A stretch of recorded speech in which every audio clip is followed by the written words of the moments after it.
masyarakat Indonesia juga diangkat hatinya, nurani tidak ada teman. Perkenalkan teman-teman semua, nama aku adalah Farizal, salah satu mahasiswa Kembali dari bersama kami di Metro Polisi Nasional Panas air panas bersama saya semua rakyat ini.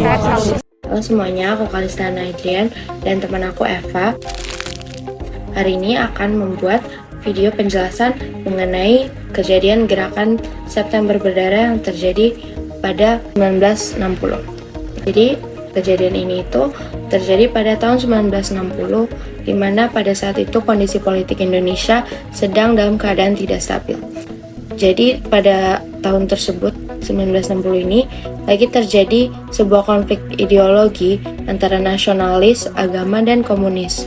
Jadi partai komunis ini atau PKI memiliki pengaruh besar sehingga menimbulkan ketegangan dengan pihak militer.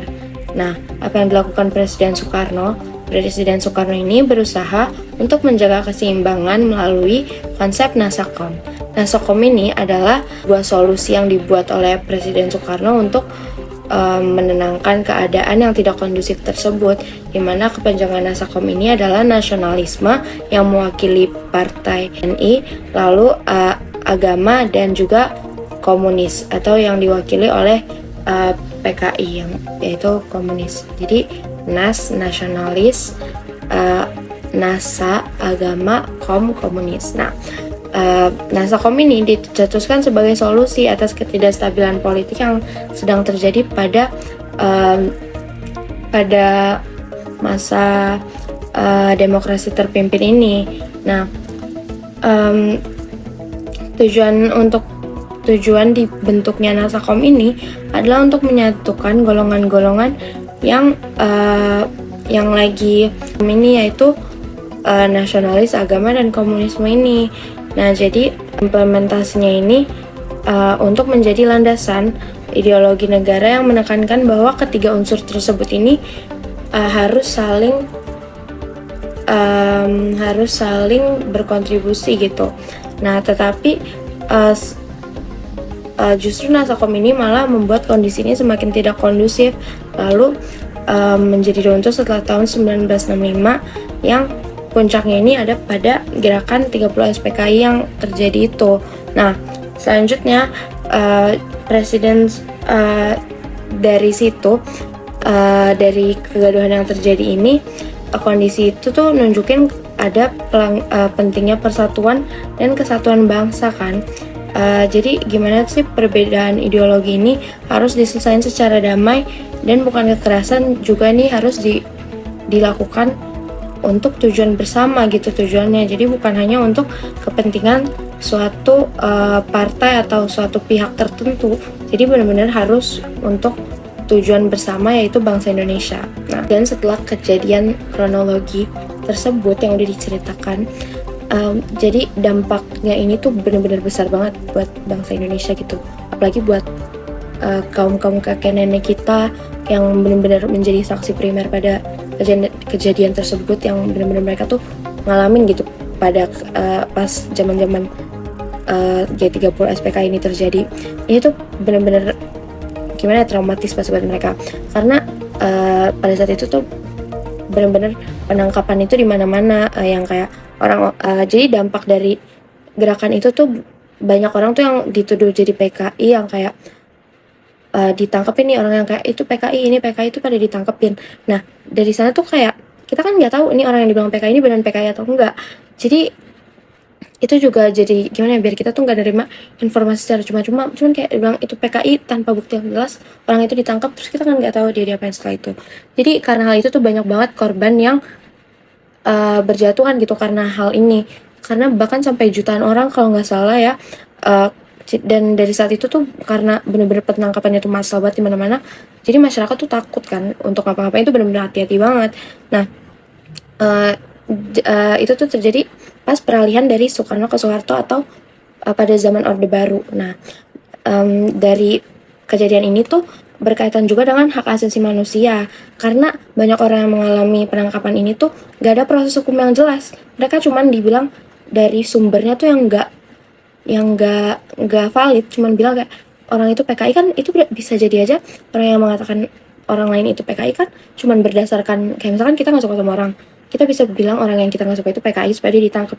Itu kan nggak ini ya, nggak adil gitu buat orang itu. Jadi kayak ini juga menyangkut itu sih, hak asasi manusia, karena kan setiap orang tuh ya berhak aja gitu untuk memiliki apa ya, memiliki keyakinan dan dan bukan ideologi, dan apa ya, value-nya dia sendiri gitu. Masa kalau value orang nggak sesuai, kita harus bisa bilang orang itu PKI, kan itu berarti kita ngelanggar hak orang lain. Kan mereka tuh punya hak kan, hidup di dunia itu mereka punya hak. Nah, jadi hal penangkapan tanpa sumber yang jelas ini tuh jadi pelajaran juga buat kita bahwa di dalam negara hukum kayak Indonesia ini, setiap warga, setiap masyarakat itu berhak untuk mendapatkan keadilan dan perlindungan hukum, bukan malah jadinya dibantai kayak gitu. Tuh kan kayak secara langsung ya dibantai, kita nggak tahu mereka kemana, mereka diapain, kita nggak tahu. Itu cuman Tuhan yang tahu. Kronologi peristiwa G30 SPKI atau Gerakan September Berdarah,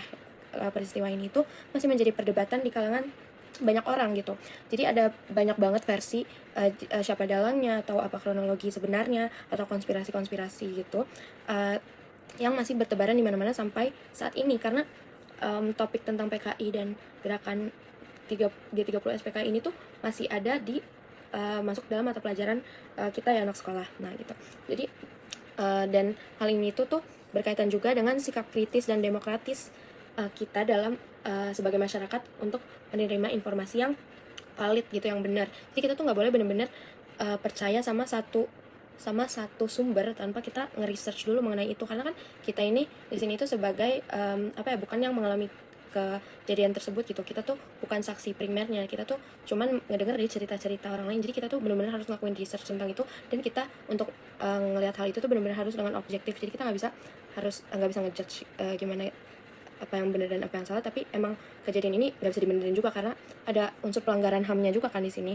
Jadi selain itu tuh hal ini tuh juga penting untuk untuk kita menjunjung nilai keadilan dan kebenaran. Jadi kita tuh nggak menyebarkan informasi yang salah, yang belum tentu benar. Jadi kita kayak harus di filter lagi gitu. Nah, peristiwa September Berdarah atau yang biasanya disebut juga sebagai September Hitam itu merujuk pada serangkaian tragedi di mana terjadinya pelanggaran hak asasi manusia. Peristiwa utamanya itu ada penculikan jenderal, yaitu yang biasanya kita sebut dengan G30 SPKI.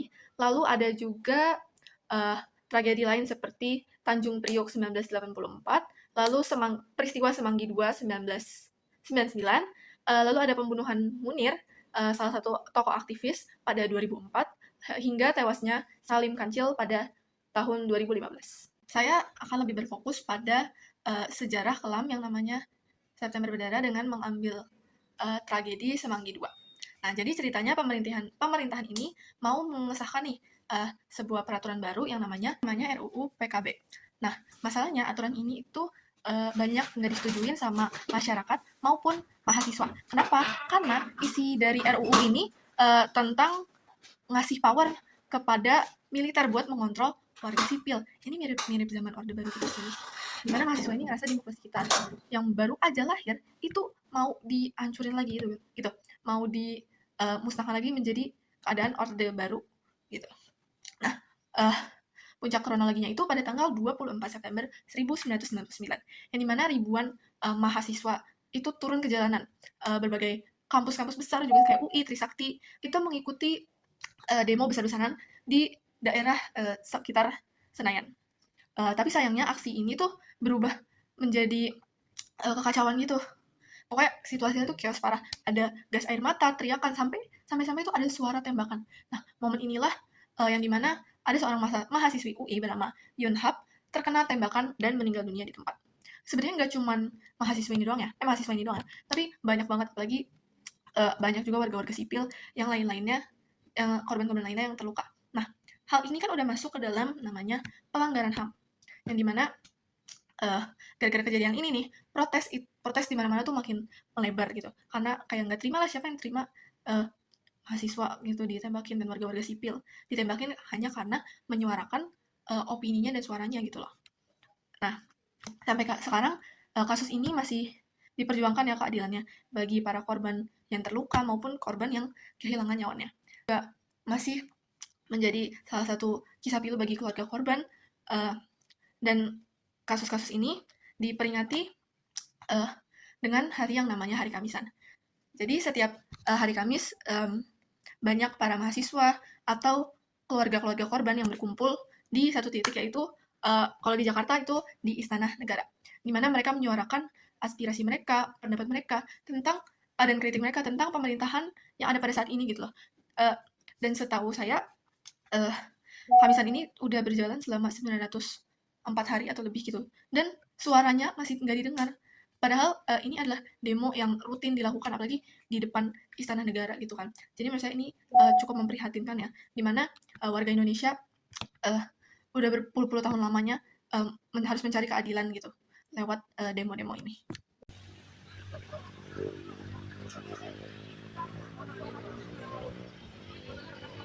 Menyampaikan yang tegas, kita menolak penghapusan sejarah. 98. Hatinya, nurani tidak ada benar di mata pemerintah.